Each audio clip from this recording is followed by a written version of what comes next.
Let me show you how to make this amazing, strikingly pink roasted beet hummus.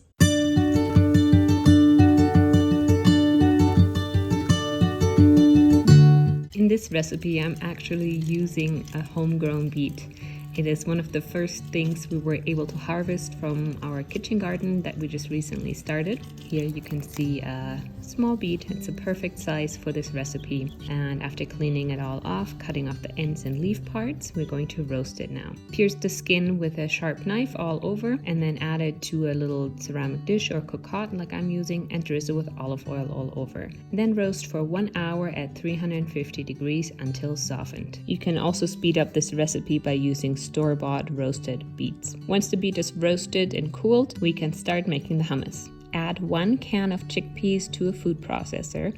Reserve some of the canning liquid or use home-cooked chickpeas. I'm linking my pressure cooker version below. To that, add the cut up roasted beet and 1 fresh garlic clove. Next up, we need a 1/4 cup of tahini. Use store-bought tahini or the homemade version that I'm linking below. And for some acidity, we need 2 tablespoons of lemon juice. Only use freshly squeezed juice, not the stuff from the bottle. And then add it to the food processor, as well as 2 tablespoons of olive oil.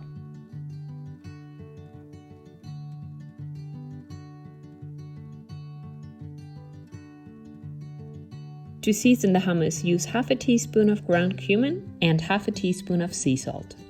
If you like a little bit of heat in your hummus, you can also add cayenne pepper to taste. A little goes a long way. Then add the lid and start processing everything into smooth hummus. If you notice the mixture is too dry, use some water or reserve chickpea water to thin it out 1 tablespoon at a time until it reaches your desired consistency. Scrape down the sides of the food processor with a spatula at least once to ensure that everything gets incorporated evenly.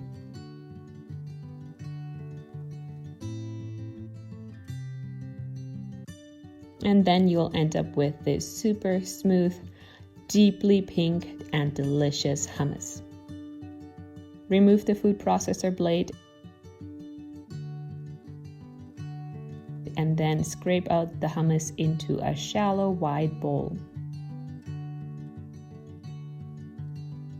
Scrape out as much as you can of that delicious goodness. We don't want to waste any of it.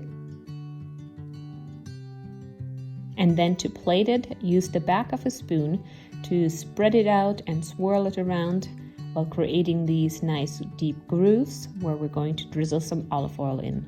Drizzle a little bit of olive oil all over the surface of the hummus. This not only looks and tastes nice, it also helps to preserve the hummus and keeps the surface from drying out. If you like, sprinkle a little bit of paprika over the top, as well as some chopped parsley or chives for a nice green contrast. Now let's enjoy this delicious and beautiful roasted beet hummus. Thanks so much for watching, and I will see you soon with another video.